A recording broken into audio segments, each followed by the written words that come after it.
the protection was pretty good all day. So, overall it was a good day for us. Mike, you said against South Carolina in the second half you didn't run Josh as much intentionally. You only had 4 carries last week. Was that another intentional move to not run him as much?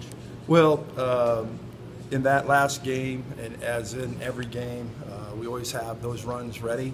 And in the North Texas game, we had them ready if we were going to need them. And we just felt like our running backs were able to run the ball and do a good job that way. And they did, having 200 yards. So we didn't have to do that. Obviously, when Josh is running, how much does it add to your offense?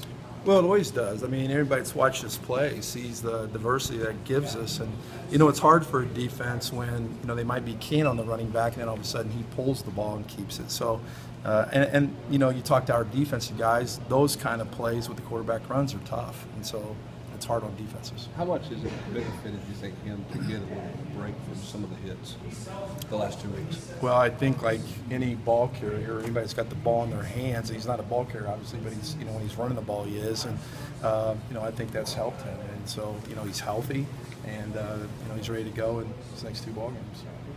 How much more difficult has it been to get running lanes for Jalen Hurts? It's like you said, they are starting to key on the running back a lot. It seems like he's just facing just a lot of defenders every time he runs the ball lately.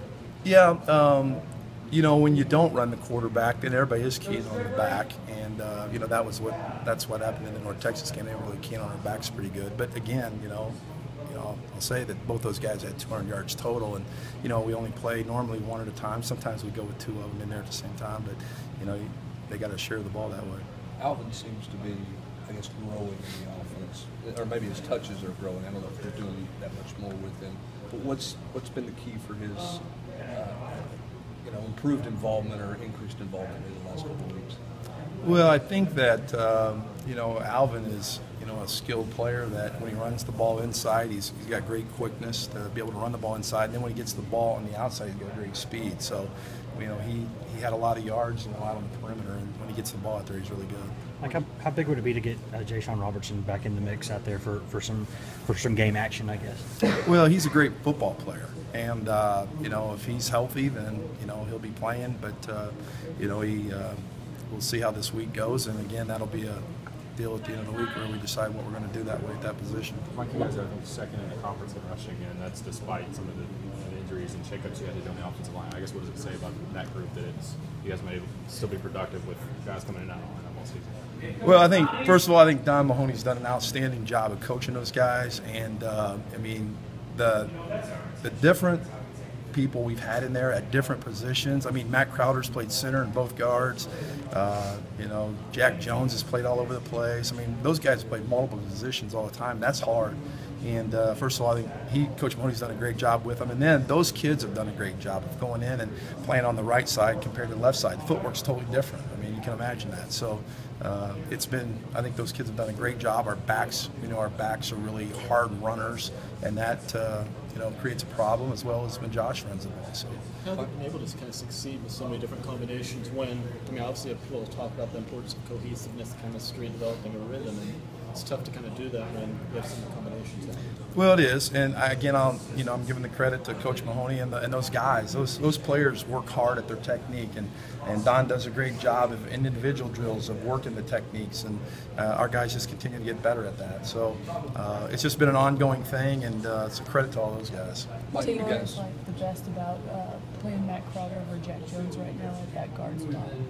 Would you repeat the question? Oh, I said, what do you like about Matt Crowder playing at that guard spot over Jack Jones right now? Well, Jack is learning, and he's a true freshman, and you can imagine what that's like. And I think the offensive line is one of the hardest positions in football to learn.